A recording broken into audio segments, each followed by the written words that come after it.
forget to mention on Super Bowl Sunday how the elite use sports to rule the masses.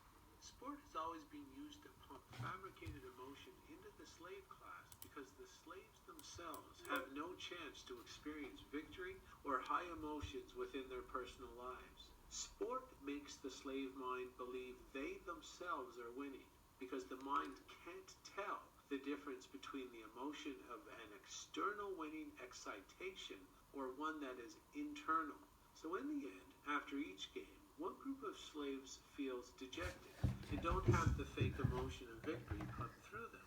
Dejected slaves are dangerous slaves, as the chance of rebellion against the slave master increases if the slaves aren't pumped full of fake positive emotions. This is where the draft comes in, allowing the worst teams to pick the best players from the next crop of athletes, so that the sports agenda can pump fake victory-based emotion through the entire population over the long term.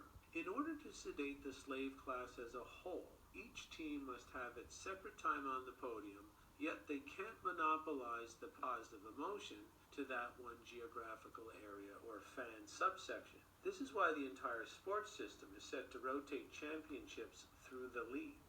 One of the most obfuscated agendas regarding sports is the use of super strong humans in the sporting arena.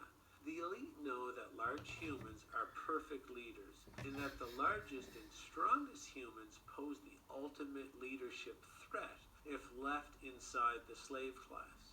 The old philosophy is applied to the superhumans, the proven doctrine of, if you can't beat them, join them.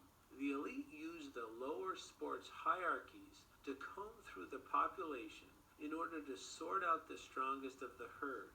After the strongest of the herd are sorted through, those superhumans are brought into the fold of the ruling elite to make the elite agenda the athlete's agenda. The goal is to make the super strong athletes dependent on the maintenance of the slavery-based system and their new place at the top of it. The reason this has to be done should be obvious. Look at any public protest today regarding police, the enforcement arm of the ruling elite, and the moral public.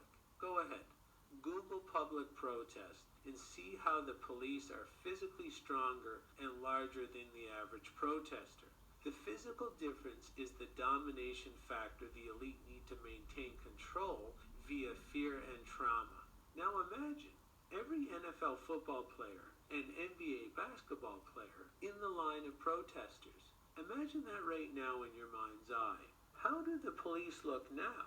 And what would happen if a police officer tasered a 300-pound NFL football player in a line of over 600 NFL football players? I think this is an easy point to contemplate. The elite are the weakest physical specimens of the human herd. And that's why they go to great lengths to manipulate the world to their advantage using laws and mental trickery, because they lack the brute force themselves to dominate others.